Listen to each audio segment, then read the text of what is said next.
In this video, I'm going to show you how to make one of these super adorable, cute felt dolls or animals. I'm going to walk you through step by step how to make Kitty Kitty.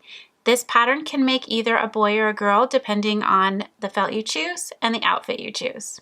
Throughout this demonstration, you may see references to one of our little adorable dolls. This is Kathy. We have a little example here. This is the Kathy doll, almost finished, all sewn up. Isn't she adorable? The supplies you need are wool or wool blend felt, matching or coordinating contrasting embroidery floss, a needle for sewing with the thicker embroidery thread, buttons for eyes, scissors, pins, an erasable marking pen or pencil, and of course, polyfill stuffing. If you're looking for some really great wool blend felt and coordinating embroidery thread, the Benzie website is fantastic. You can find their product on their website or on Amazon, and you can see these sets that I have right here.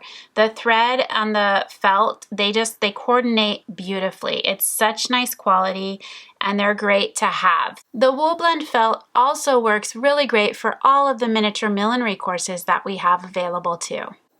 First, you're going to want to determine which doll or animal that you're going to want to make. And then the first choice that's going to really determine your project is going to be the color of the felt that you're going to use for the skin, or in the case of an animal, for the fur. So that base color is what you want to think through, and then you can work to pick coordinating colors for the rest of the pieces or the outfit on the doll or animal.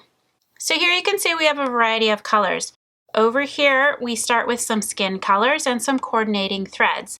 And on this part of the project, you do want the thread to basically be invisible as you stitch it. You want it to coordinate and match the color of the fabric. Then for the animals, for this project, for the kitty, we have a tan color or a gray-blue color, and both of these could work nicely for the kitty. And we have a coordinating thread to work with that. For this project, I am going to use this tan color. I think it coordinates really nicely with this range of purples and greens that I have here that I'm going to use for the outfit to go on the cat. Then we need to determine the color for the other parts of the pattern pieces. So for the main pieces, the head, the body, and the arms, we're going to cut that all out of this tan felt. Then for the clothing, for the little girl dress, we're going to use purple with accents of pink.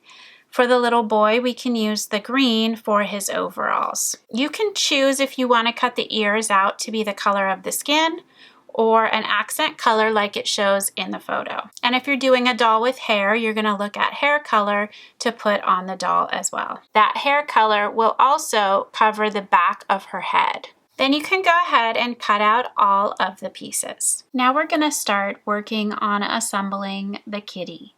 So the first thing I want to reference is in this pattern, there is a chart that shows you a few different types of hand sewing stitches.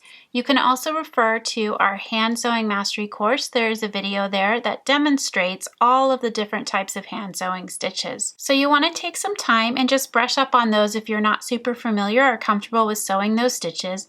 The whip stitch, the blanket stitch, the ladder stitch are probably the most used in these patterns. And then sewing something like a satin stitch or a simple chain stitch to do embroidery on the face is key as well. So before we start, we need to mark the embroidery for the face.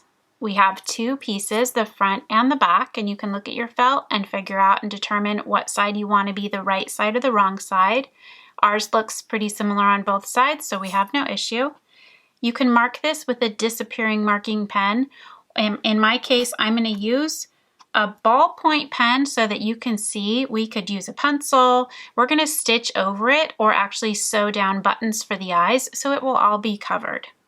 So we have a template on the face. We can set this on. You can use pins or punch some holes and come right through here to mark the center of each eye. Now I'm just moving that and I'm going to mark those a little bit more visibly. Then we have our little nose and mouth and the eyebrows. And for the eyes, you can choose to sew down buttons or some little googly eyes.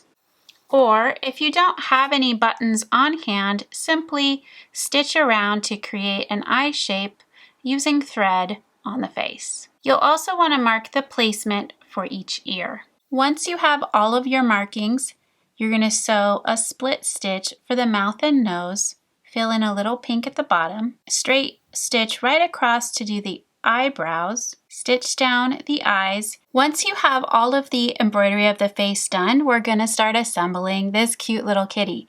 So with all of these pieces, the important part to note is that it's all right sides out. It's all stitching with the right side facing out. So we put the two pieces on top of each other and you do a simple whip stitch around the perimeter of the head, leaving a small space to stuff with the stuffing. Then you're going to repeat that process for the body and the arms, and when you're trying to get the stuffing in on those pieces, you can use something like a pencil to push that stuffing into the tiny little edges. Once the pieces are stuffed, you can stitch those openings closed. For the ears, you're going to use a blanket stitch around the edges, and then a ladder stitch to attach the ears tightly to the top of the head. Now we're going to connect the head to the body, and we're going to do this using that ladder stitch again. Ladder stitch around once and then do it again, and each time you go around a little bit lower on the neck and a little bit higher on the head, and that pulls the head down tight to the body so that it doesn't flop back and forth. Now we're going to sew the arms to the body, and to do that you're going to stitch a stitch all the way through the body from one arm to the other and then back around to the other arm. Do this 3 or 4 times so that the arms are secured to the body. And now your cute little kitty is all ready. It's the same instructions if it's a boy or a girl. Now we're going to move on to the 2 little outfits. To do the dress, you're going to start with that tiny little front pocket.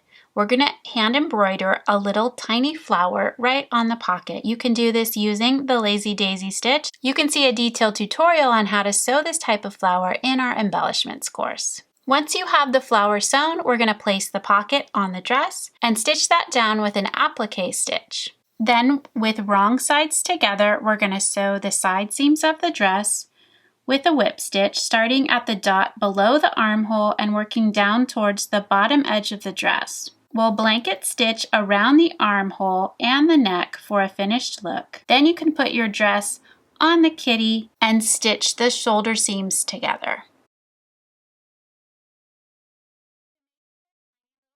To make the tiny little overalls, you're going to start with the 2 pockets. We'll sew those down on the overall front with an applique stitch. Then with wrong sides together, line up the back and the front at the side seams and the bottoms of the legs.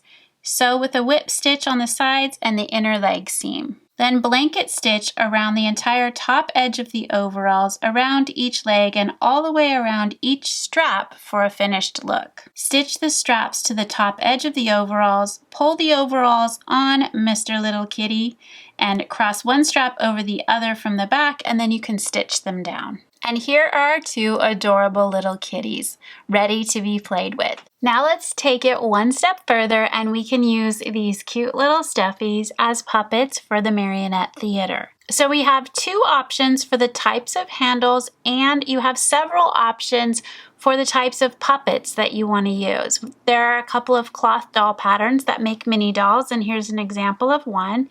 And she is attached to the traditional marionette handle with 5 strings. So each of those strings are sewn to her hands, her feet, and the top of her head.